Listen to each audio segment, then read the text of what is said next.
رحمت کائنات نے جب سجدہ سے سر اٹھایا فرمانے لگے دو دعائیں قبول کرنے گئی، ایک دعا سے روک دیا گیا مجھے، یا رسول اللہ صلی اللہ علیہ وسلم کون سی بات تھی؟ آپ نے فرمایا ایک دعا میں نے مانگی ایک ہاتھ سے ہلاک نہ ہو، خدا نے قرآن فرما دی، ایک دعا میں نے یہ مانگی مولا ان پہ کوئی ظالم بادشاہ مسلط نہ ہو، خدا نے قرآن فرما دی، ایک دعا میں نے یہ مانگی مولا اپنے مسلمان لڑائی جھگڑے سے نہ بول رہے، آپس میں لڑے جھگڑے نہیں، امت میں اتنا فساد پیدا نہ ہو، اس دعا سے مجھے روک دیا گیا۔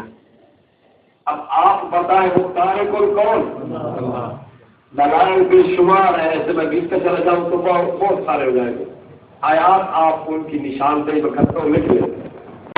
اس کو بھی مانگتا ہوں، میں نے کہا پوری عربی آتی ہے، کہتا عربی تو نہیں آتی، میں تو مدرسے پڑھتے ہوئے قرآنیہ بتاتا رہا ہوں، میں تو مدرسے پڑھتے ہوئے جاری اخباری کے ہر چیک کرتا رہا ہوں۔ میں نے کہا صحیح قسمت کی بات ہے، پر میں عربی جانتا ہوں، عربی زبان کے اندر حضرت شیخ نے کتاب لکھی، اس کتاب کو کہتے ہیں حریت الطالبین، اس کی جلد اکبر اٹھا صفحہ 213 اور 14 کے اوپر حضرت شیخ جیلانی نے یہ واقعہ نقل کیا ہے، اور نقل کرنے کے بعد کہتے ہیں جب سلیمان علیہ السلام نے فرمایا اچھا جاؤ تخت لے آؤ، وہ اٹھا، اٹھ کے آ کے وضو کیا، وضو کرنے کے بعد سجدہ کیا، سجدے سے اٹھ کر اس نے بارگاہ خدا بندی نے دعا کی، کہتا یا حی یا قیوم، اس میں اعظم پڑا، اس میں اعظم کی برکت سے اس کی دعا قبول ہوئی، خدا نے تخت پلک چپکتے ہوئے وہاں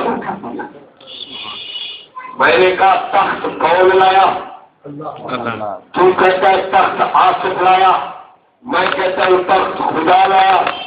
میں نے کہا دیکھ شیخ جیلانی لکھ رہا ہے، یہ شیخ جیلانی کے بارے میں تیرے احمد رضا نے لکھا ہے، فتاوی رضویہ کی جلد 3 صفحہ 523 پہ لکھتا ہے جو حضرت شیخ جیلانی کی بات کا منکر بننے وہ بندہ اپنی دنیا بھی خراب کرے گا، اپنی آخرت بھی تباہ و برباد کرے گا، اس کی دنیا کے اندر بھی ذلت و رسوائی ہوگی، آخرت کے اندر بھی ذلت و رسوائی ہوگی۔ میں نے کہا تو کہتا ہے کہ جناب حضرت سلیمان کے صحابی کی اتنی طاقت تھی تو جناب امت محمدیہ کی ولی کی طاقت اس سے زیادہ کیوں نہیں؟ میں نے کہا نہیں، تو نے مسئلے کو سمجھا نہیں ہے، اگر مسئلہ شیخ جیلانی سے سمجھ لیتا تو تیری بات عقل میں آ جاتی کہ حضرت شیخ جیلانی نے بات سمجھا دی کہ تخت خدا لایا ہے، آصف نے دعا کی ہے اور اتنے وقت میں تخت آیا ہے، اتنے وقت میں فرق چپکتی ہے اور دیر لگتی ہے، تو تخت کون لایا؟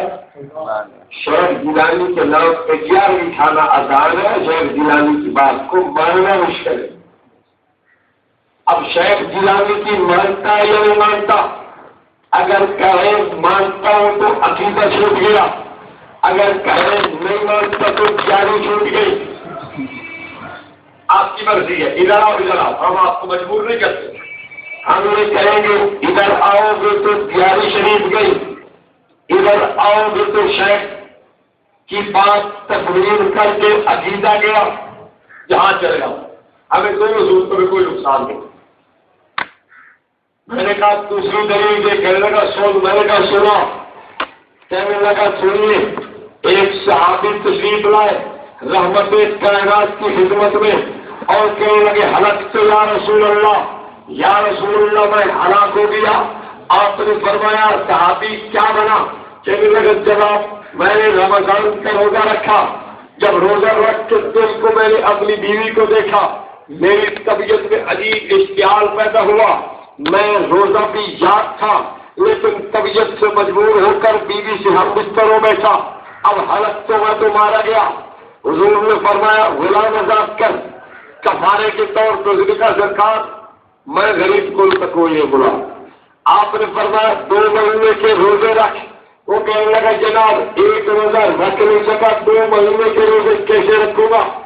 حضور نے فرمایا اچھا 60 مسکینوں کو کھانا کھلا، وہ کہنے لگا نہیں جناب میرے پاس اگر کچھ ہوتا تو پھر تو تھا، میں تو غریب ہوں میرے پاس ہے ہی کوئی۔ حضور نے فرمایا اچھا بیٹھ جا، وہ صحابی بیٹھ گیا۔ تھوڑی دیر کے بعد ایک کھجورے کے ٹوکرا لے کر ایک آدمی آتا ہے، کھجوروں کے ٹوکرے حضور نے فرمایا یہ لے لے، جا کے مدینہ کے غریبوں میں تقسیم کر دے۔ فرمایا، وہ کہنے لگا آقا مجھ سے بڑھ کے اس مدینہ کی وادی میں غریب بھی کوئی نہیں ہے۔ حضور نے فرمایا اچھا تو خود کھا لے۔ اب تو خود کھانے کی بات پر فاضل بریلوی کا چیلا اٹھا اور کہنے لگا مولانا اس بات کا مطلب یہ ہے، حضور نے فرمایا خود کھا لے تیرا کفارہ ادا ہو جائے گا۔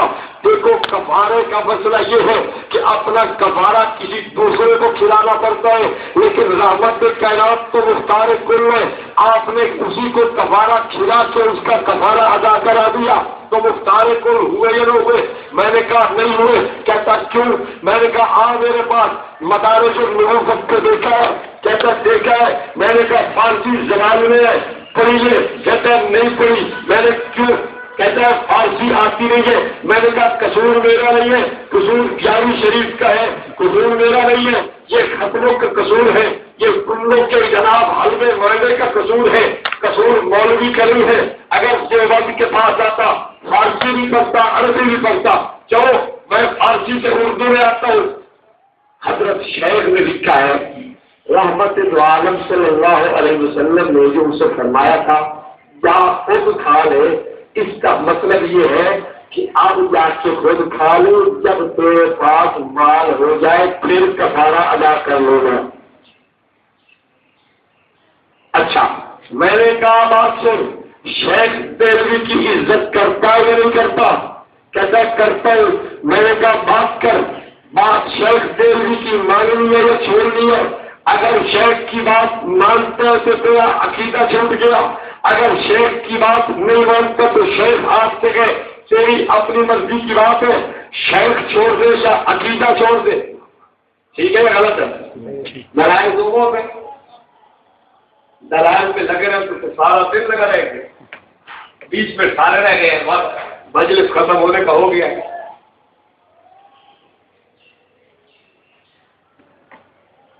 یہ اس نے کتاب لکھی ہے مختار نبی مار شان محبوبی۔ اس قسم کے دلائل جو میں آپ کو سنا رہا تھا اس میں اس نے لکھے، ایک کتنے بات لکھی ہے فَأَنزَلْنَا إِلَيْكَ الذِّكْرَ لِتُبَيِّنَ لِلنَّاسِ مَا نُزِّلَ إِلَيْهِمْ۔ رحمت کائنات کو شریعت میں خود بیانی کرنے کا اختیار تھا۔ قرآن آیا، قرآن کا بیان جیسے حضور فرماتے توجہ بہتر رکھیں، یعنی خدا فرماتا ہے اِنَّا أَنزَلْنَا إِلَيْكَ الذِّكْرَ لِتُبَيِّنَ لِلنَّاسِ مَا نُزِّلَ إِلَيْهِمْ۔ اے کملی والے قرآن آپ سے نازل کیا، اب آپ کی مرضی ہے جیسے تشریح کر کے بتائیں۔ اچھا آپ مجھے بتائیں، قرآن اگر کہے یہ کام کرو، حضور اس کی تشریح میں کہے یہ کام نہ کرو، یہ قرآن کا بیان ہے؟ بولو یاد ہے یہ قرآن کی بات کا بیان ہے؟ قرآن کہے 30 روزے رکھو، آمنہ کے در یتیم اپنی مرضی سے اس کی تشریح کر کے کہے 25 روزے رکھو، یہ قرآن کی تشریح ہوگی؟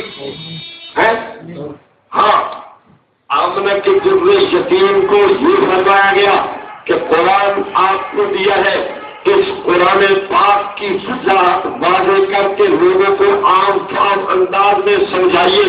اب قرآن پاک کی تشریح ہم بھی تو کرتے ہیں، لیکن قرآن پاک کی بات سے باہر نہیں نکلتے، بات قرآن کی ہوتی ہے، اس کو اپنے الفاظ میں ڈال کے آسان بات پیش کر دیتے ہیں۔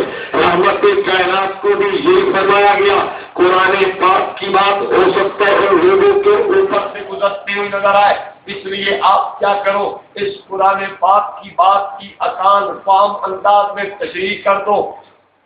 تشریح تبھی بنے گی نا کہ جب وہ اصل کے مطابق ہو، اصل کے مطابق ہوگی تب تشریح بنے گی نا۔ اگر قرآن کے مطابق نہیں تو تشریح کہلائے گی نہیں۔ ان لوگوں کو پتہ نہیں کیا حیضہ چڑھا ہوا ہے، جہاں کوئی دلیل دیکھ لیا وہ اپنی بنانی ہے۔ بھائی قرآن بھی تیرا ساتھ نہیں دیتا، رحمت کائنات کا فرمان بھی تیرا ساتھ نہیں دیتا، امت مسلمہ بھی تیرا ساتھ نہیں دیتی۔ ایک حوالہ شاہ عبدالعظیم کا پیش کرتا ہوں، تحفہ اثنا عشریہ دیکھیے، تحفہ اثنا عشریہ کے اندر شاہ عبدالعزیز رحمۃ اللہ علیہ نے لکھا ہے شیعہ کا عقیدہ یہ ہے کہ اماموں کو انبیاء کو تمام چیزوں کے حلال و حرام کرنے کا اختیار ہوتا ہے، جس کو چاہے حلال فرما دے، جس کو چاہے حرام فرما دے۔ شاہ عبد العزیز فرماتے ہیں صحیح مذہب یہ ہے کہ نبی کو بھی شریعت سازی کا اختیار نہیں ہوتا، نبی کو بھی شریعت سازی کا اختیار ہے۔ نبی کو تو جو شریعت خدا دے گا نبی اس کی تبلیغ کرتا ہے۔ مسئلہ بڑا وسیع ہے، خلاصہ بات تو یہ ہے کہ میں ایک بات کل بھی شاید کی ہے، بریلویت اور شیعت یہ ایک ہی کھوٹے سکے کے دو رخ ہیں۔ سکہ کبھی دیکھا ہے آپ نے؟ ایک طرف مسجد بنی ہوگی، دوسری طرف ستارہ بنا ہوگا، اور اس سکے کو فرض کرے ایک پاس بریلویت ہے تو دوسرے پاس شیعت، یہ اور 2 روپیے ہے، اور دوسرے کو اور 2 روپیے، دوسرے کو اور 2 روپیے، چلو 2 روپئے نہیں کہتا، کھوٹا سکہ کہتا ہوں، 30 پیسہ، وہ آج کل نہیں چلتا نا، 10 پیسے، یہ 10 پیسے کے 2 رخ ہے، ایک طرف سے دیکھو تو شیعت ہے، ایک طرف سے دیکھو تو بریلویت ہے۔ عقیدہ حاضر ناظر بھی شیعہ کا ہے، عقیدہ مختار کل بھی شیعہ کا ہے، عقیدہ علم غیب بھی شیعہ کا ہے، عقیدہ نور میں نور اللہ بھی شیعہ کا ہے، عقیدہ استعانت ما فوق الاسباب بھی شیعہ کا ہے۔ وہ کہتے ہیں کہتے ہیں یا مدد کریں یا وہ ایک کسی کے پاس ایک بڑھیا آئی مہمان، وہ پڑھتی تھی ادرکنی ایک تصویر پڑھتی تھی، وہاں جائے لوگ تھے دیہاتی، وہ دوسرے دن آ کے ہمیں بتانے لگے ایک بڑھیا ہمارے آئی ہے، وہ میرے رشتہ داروں میں تھی سسرال کی، وہ ہے تو شیعہ مذہب سے، پتہ نہیں تصویر پڑھ رہی تھی ٹھیکی سمجھتے ہو؟ ٹھیکا کہتے ہیں دھکا لگا رہے تھے، وہ تو پڑھتی تھی ادرکنی، یہ سمجھ رہے تھے کہ یہ کہہ رہے ٹھکی، ان کا عقیدہ بھی ادرکنی، ان کا عقیدہ بھی ادرکنی، وہ بھی 5 تن پاک کے قائل، یہ بھی 5 تن پاک کے قائل ہے، یہ نہیں ہے؟ اور کتاب ایک ریاضی کا بدل دکھاوا احمد رضا کا عقیدہ کھیلے گئے ہو، کتاب چھوٹی جا رہا خالص سولے سے کہا ایک مسئلہ انہوں نے اٹھا دے اور بیڑی بول رہا ہے کیسے چنگا وہ دودھ چل رہا ہے، پھر انہوں نے سامنے کر گیا انہوں نے لا لیں گے ڈبری مار لیں گے، وہ بھی 5 تن پاک کے قائل، یہ بھی 5 تن، وہ بھی یائی مدد کہنے والے، یہ بھی یائی مدد کہنے والے، وہ بھی نعرہ رسالت کے بعد سیدھا کہاں پہنچتے ہیں؟ نعرہ رسالت لگانے کے بعد کون سا نعرہ لگتا ہے؟ نعرہ حیدری لگتا ہے، ان کا بھی نعرہ حیدری لگتا ہے۔ میں سمجھتا ہوں کہ یہ شیعت سے نکلی ہے، شیعت ابوبکر عمر عثمان کا دشمن ہے، اس لیے شیعت نے نعرہ رسالت کے فوراً بعد نعرہ علی المرتضیٰ کا لگایا ہے، نعرہ حیدری لگایا ہے، یہ بھی جناب نعرہ رسالت کے بعد فوراً کہاں پہنچا؟ نعرہ حیدری پہ پہنچا ہے۔ شیعت اور آپ اس کو تحقیق کرتے ہیں شیعت کی، جس بندے نے شیعت کی تحقیق کی ہے آخر میں فیصلہ یہ بھی نکلا ہے اس کا کہ شیعہ اور بریلوی دونوں ایک کھوٹے سکے کو رکھ ہیں۔ ہاں اس لیے تو شیعہ سنی بھائی بھائی کہتے ہیں، وہ بھی 22 رجب کا کنڈا کرتا ہے، یہ بھی 22 رجب کے کنڈے کرتے ہیں، وہ بھی خلافت بلا فصل سیدنا علی کے لیے مانتا ہے اور سیاسی خلافت سیدنا صدیق کے لیے مانتا ہے۔ اس کے طور القادری نے کتاب لکھی السیف الجلی علی منکر ولایت علی، اس میں اس نے لکھا کہ باطنی طور پر روحانی طور پر خلافت علی المرتضیٰ کو ملی اور سیاسی اور انتظامی خلافت ابوبکر صدیق کو ملی ہے، جیسے وہ خلافت صدیق کا منکر یہ بھی خلافت صدیق کا منکر ہے۔ آگے چلو، وہ بھی معاویہ پہ لعنت بھیجتا ہے، سیدنا امیر معاویہ پہ لعنت یہ بھی بھیجتا ہے، سیدنا امیر معاویہ پہ لعنت۔ آپ کتاب خریدیں، ضرب حیدری کتاب کا نام ہے، اس کو پڑھیں۔ ایک کتاب اور چھپی ہے دشمنان امیر معاویہ کا علمی محاسبہ، اس کو دیکھیں۔ اور کنڈ حضرت امیر معاویہ کی وفات کی خوشی میں کیے جاتے ہیں نہیں کیے جاتے؟ آپ کو شاید علم نہیں، ہمارے پنجاب میں حضرت امیر معاویہ کی وفات ہے 22 رجب کو، شیعہ 22 رجب کو کنڈے کرتا ہے خوشی۔ پنجاب کے اندر شیعہ بھی کنڈے کرتا ہے، یہ نیم شیعہ بھی کنڈے کرتا ہے، وہ بھی کہتا ہے امام جعفر صادق کے لیے کرتا ہوں، یہ بھی کہتا ہے امام جعفر کے اصالے ثواب کے لیے کرتا ہوں۔ ٹھیک ہے، میں آپ کو بات کیا سنا دوں، کتاب کا کیا نام ہے؟ یہ احمد رضا خان کی کتاب ہے۔ اب آؤ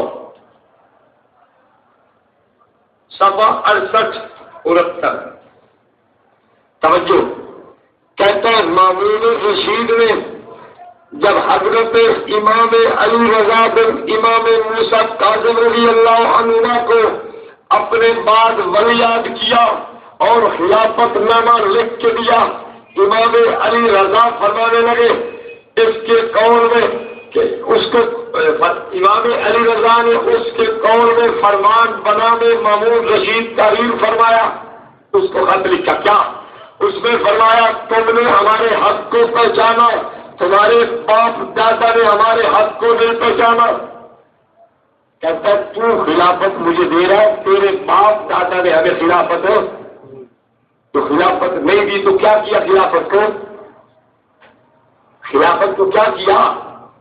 غصب کیا۔ صحیح سمجھا؟ یہ فاضل بریلوی کی شیعت نوازی دیکھو، کہتا ہے کہ حضرت مامون رشید نے جب خلافت حضرت موسیٰ کاظم کو دے دی کہ حضرت میں آپ کو اپنا ولی عہد مقرر کرتا ہوں، حضرت موسیٰ کاظم نے یہ کہہ کر خلافت واپس کر دی کہ تو نے تو ہمارا حق پہچانا، تیرے باپ دادا نے ہمارا حق نہیں پہچانا تھا۔ بات کھول کے عرض کر دوں، کیا مطلب باپ دادا نے حق نہیں پہچانا تھا؟ مطلب یہ ہے کہ ابو بکر عمر نے ہمیں خلافت نہیں دی، تو لیتا ہے، لہذا میں خلافت کو نہیں لیتا۔ یہ شیعت نوازی نہیں ہے تو کیا ہے؟ اس کو شیعت نوازی نہیں کہو گے آپ؟ شیعہ والی بات مولوی احمد رضا خان لکھ رہا ہے، خیر چھوڑے اس کو۔ اب یہ کہتے ہیں جی اہل حدیثوں کی بات کریں۔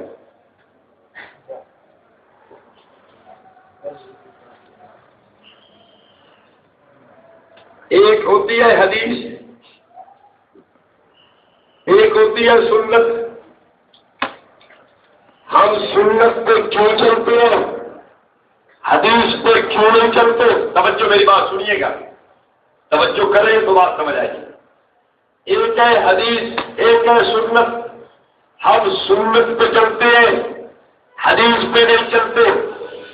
وجہ، پہلی وجہ تو یہ ہے کہ رحمت کائنات نے سنت پہ چلنے کو کہا ہے، حدیث پہ چلنے کو نہیں کہا۔ دوسری وجہ، سنت جو ہوتی ہے وہ انسانیت کو دی جاتی ہے عمل کے لیے، حدیث جو ہوتی ہے وہ بعض دفعہ صرف پیغمبر کے ساتھ خاص ہوا کرتی ہے۔ معراج پہ جانا حدیث میں آیا یا نہیں آیا؟ یہ سنت ہو سکتی ہے؟ سنت تو وہ راستہ ہے کہ جو حضور پچھلے لوگوں کو دیکھ لو چلتے آؤ، تو باقی لوگ معراج کر سکتے ہیں؟ تو پھر مجھے کہنے دیا جائے سنت پہ چلنے کا شریعت حکم کرتی ہے، کیوں؟ اس لیے کہ حدیث کبھی صرف پیغمبر کے ساتھ خاص ہوا کرتی ہے۔ آپ دیکھیے رحمت کائنات آرام فرمائے، آپ آرام فرمانے کے بعد اٹھ گئے اور نیند کے آپ نے مزے بھی لیے، نیند کرنے کے بعد جا کے آپ نے نماز شروع کر دی، وضو نہیں کیا۔ اب کوئی آدمی کہے کہ میں تو اہل حدیث ہوں، آپ کہو کہ جناب تو بھی فجر کا وضو نہ کیا کر، اس لیے کہ پیغمبر عالم نے وضو نہیں کیا، ہم تجھے بھی کہیں گے کہ وضو نہ کر۔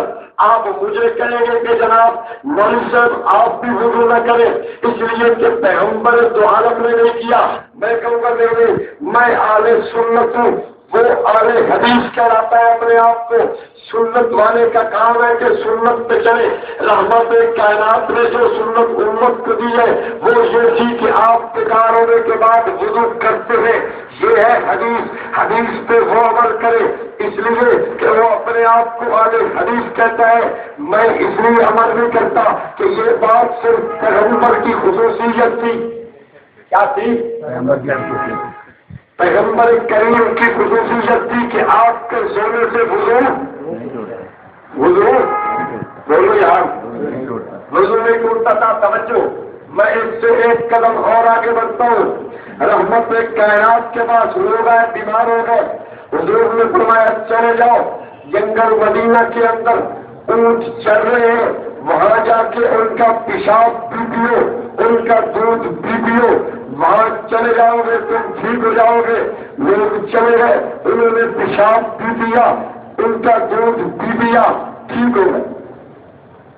حدیث میں بخاری میں کم از کم 4 مرتبہ وہ ہمیں کہے گا جناب تم اہل سنت ہو، تم اپنے بیماروں کا علاج پیشاب سے کیا کرو۔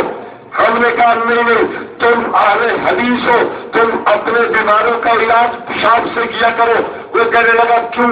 میں نے کہا ہم سنت کے ماننے والے، رحمت کائنات کی سنت جو امت کو ملی ہے وہ ایسی حضور نے فرمایا حرام چیز کے اندر شفا نہیں ہے، وہ امت کو دیا۔ ان کے متعلق ایسا کیوں فرمایا؟ وہ منافق قسم کے لوگ تھے، اللہ کی طرف سے وحی ایسی ہوئی تھی کہ ان کا علاج اسی چیز کے اندر، لیکن حدیث تو ہے نا۔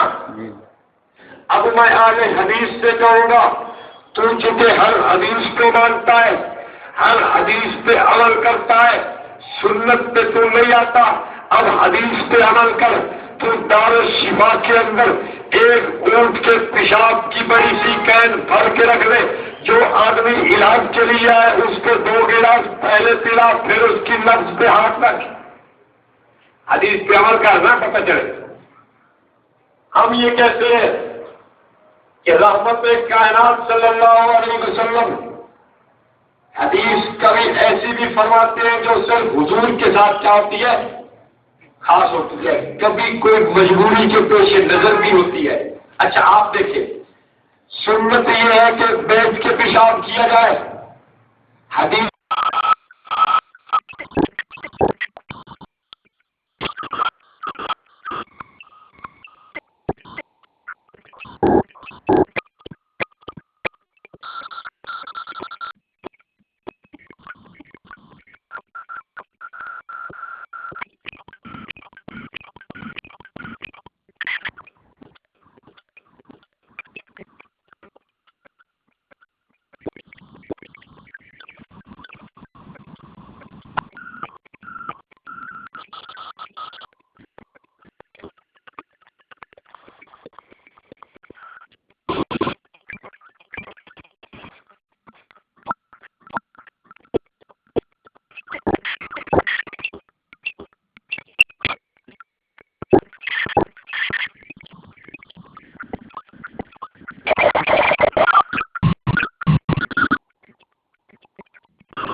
حدیث ہے، کیوں نہیں عمل کرتا؟